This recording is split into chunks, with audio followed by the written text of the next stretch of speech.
తెలంగాణ ఉద్యమంలో బతుకమ్మ గురించి మాట్లాడినారు. తెలంగాణ ఉద్యమం కన్నా ముందు నుంచి బతుకమ్మ ఉన్నది. తెలంగాణ రాష్ట్రంలో బతుకమ్మ, బోనాలు గాని, దసరా గాని ఇవన్నీ పెద్ద పండుగలు.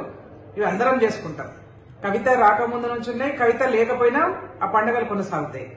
బాధాకరమైన విషయం ఏంటంటే ఆమెకు ఇవాళ బతుకమ్మతోనే బతుకుదేరు ఉన్నది.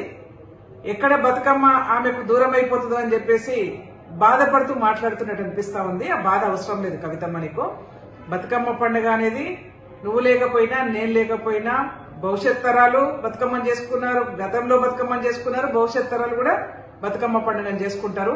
నువ్వేం బాధపడాల్సిన అవసరం లేదు. ఇక తెలంగాణ తల్లి గురించి మాట్లాడినావు. తెలంగాణ రాష్ట్రంలో ఒక శ్రామిక మహిళ, తెలంగాణ రాష్ట్ర సగటు శ్రామిక మహిళ రూపంలో తెలంగాణ తల్లి విగ్రహం ఉన్నది. దానికి గెజెట్ తీసుకురావడానికి కారణం కూడా మీకు మనందరికి కూడా తెలుసు.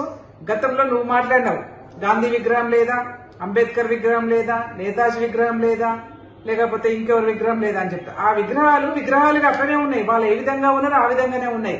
కానీ తెలంగాణ రాష్ట్రంలో మా అందరి దౌర్భాగ్యం ఏంటంటే సగటు ఒక శ్రామిక మహిళా రూపంలో ఉన్నటువంటి తెలంగాణ తల్లి విగ్రహాన్ని మార్చి కవిత రూపంలో పెట్టినటువంటి ఘనత మీ పార్టీకే దక్కింది.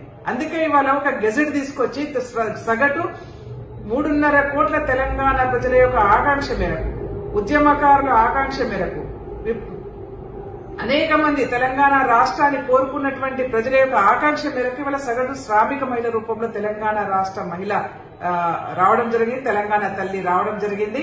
కాబట్టి దానికి ఇవాళ గెజెట్ లో తీసుకొచ్చాము. నువ్వు మాట్లాడుతా ఉన్నావు, మారుస్తాం తెలంగాణ తల్లిని, మారుస్తాం తెలంగాణ తల్లిని, మారుస్తాం అనేది అంత ఈజీ కాదు తల్లి. తెలంగాణ తల్లిని మార్చడం, మీరు తెలంగాణ తల్లిని మార్చినంత ఈజీగా ఇవాళ తెలంగాణ తల్లిని మార్చలేరు. తస్మాత్ జాగ్రత్త అని చెప్పి తెలియజేసుకుంటూ, నువ్వు ఇవాళ ఢిల్లీ పోయినావు. ఢిల్లీలో లిక్కర్ వ్యాపారం కోసం సగటు తెలంగాణ మహిళల యొక్క ఆత్మ గౌరవాన్ని దెబ్బతీసినటువంటి ఘనత నీది. అసలు కవిత అనగానే గుర్తొచ్చేది ఏంటంటే లిక్కర్ అని గుర్తొస్తా ఉంది. నువ్వేమో బతుకమ్మ అని చెప్పేసి ఆ లిక్కర్ ను ఎక్కడ ప్రజలు ఆశ్రయించుకుంటారని చెప్పేసి మళ్ళీ వాళ్ళ బతుకమ్మ నెత్తి మీద పెట్టుకుని ఊరేగాలనుకుంటున్నావు. కానీ ప్రజలు గమనిస్తా ఉన్నారు. అయిపోయింది, కానీ చాప్టర్ క్లోజ్ అయిపోయింది. నువ్వు లిక్కర్ వ్యాపారం చేసుకున్నావు, జైలుకు పోయి వచ్చినావు. తెలంగాణ రాష్ట్రంలో మహిళల యొక్క గౌరవాన్ని దెబ్బతీసినటువంటి ఘనత నీది. మళ్ళీ ఆ గౌరవాన్ని కాపాడుకోవడం కోసం వాళ్ళ బతుకమ్మ ఎత్తుకోవాలనుకుంటున్నావేమో.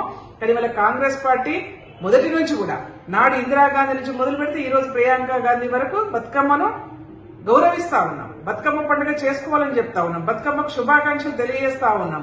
తెలంగాణ రాష్ట్రంలో ప్రతి పండుగకు శుభాకాంక్షలు తెలియజేస్తారు. మీలాగా అవకాశాల కోసం, అవసరాల కోసం బతుకమ్మ నెత్తి మీద పెట్టుకునే చరిత్ర కాంగ్రెస్ పార్టీకి లేదు.